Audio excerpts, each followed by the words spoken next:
যে রাস্তায় ঝাড়ু দিচ্ছে এ হবে সবচেয়ে বড় ফুটবলার। 1991 সাল, সেই সময় শাহরুখ খান যদি বলতো যে আমি মুম্বাই পর मैं রাজ করুঙ্গা, আপনি হাসতেন, বেটা রাজ করছে না এখন। আপনি দুনিয়াবি চিন্তায় বলতেছেন, দুনিয়াবি পার্সপেক্টিভ, আখিরাত না, দুনিয়াবি। যদি আজকের ইলন মাস্ক 20 বছর আগে বলতো যে I will be the first richest man in the world, আপনি হাসতেন। আর কি কয়, পুরো পৃথিবীর 1 নাম্বার ধনী, হাউ ক্যান ইট পসিবল? আজকে সে হয়েছে না। মানুষ আপনাকে তখনই গুনবে যখন আপনি কিছু করে দেখাতে পারবেন।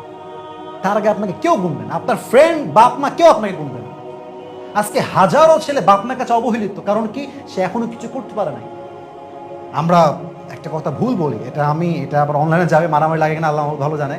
সেটা হচ্ছে যে বাপ মা, আমরা বলি বাপ মা তো সবাইকে সেম সেম ভালোবাসে না। এটা আমি একমত। আপনি দেখেন, যেই বাসায় 2 জন ছেলে আছে, একজন কামাই করে আর একজন কামাই করে না, দেখবেন যে কামাই যে করে না সে বাসায় এসে ক্লান্ত পড়ে আছে, পানি দেওয়ার নাম নাই, খাবার দেওয়ার নাম নাই। কিন্তু যে কামাই করে সে আসুক, বাবা আয় বাবা আয়, কি খাবি বল বল বল, তোর কি খাবার পছন্দ আজকে বল, কামাই কর। আপনি যতক্ষণ পর্যন্ত কিছু করে দেখাতে না পারবেন ততক্ষণ পর্যন্ত আপনি দাম অর্জন করতে পারবেন। অতএব আজ থেকে ফিল্ডে নামবেন, যে কোনো কাজ করবেন ইংরেজি দিয়ে, ঠিক আছে ইনশাআল্লাহ? যা বলবেন চেষ্টা করবেন ইংরেজিতে, যা ভাববেন চেষ্টা করবেন ইংরেজিতে চিন্তা করা, যত কনভার্ট না করা পর্যন্ত, মাইন্ডকে কনভার্ট না করা পর্যন্ত এই কাজ জারি থাকবে, ঠিক আছে ইনশাআল্লাহ? আর একটা টিপস শেষ করতে যাচ্ছি, সেটা হচ্ছে দেখেন, ইংরেজিতে চিন্তা করতে চাইলে স্যার বলেছেন লিসনিং করতে।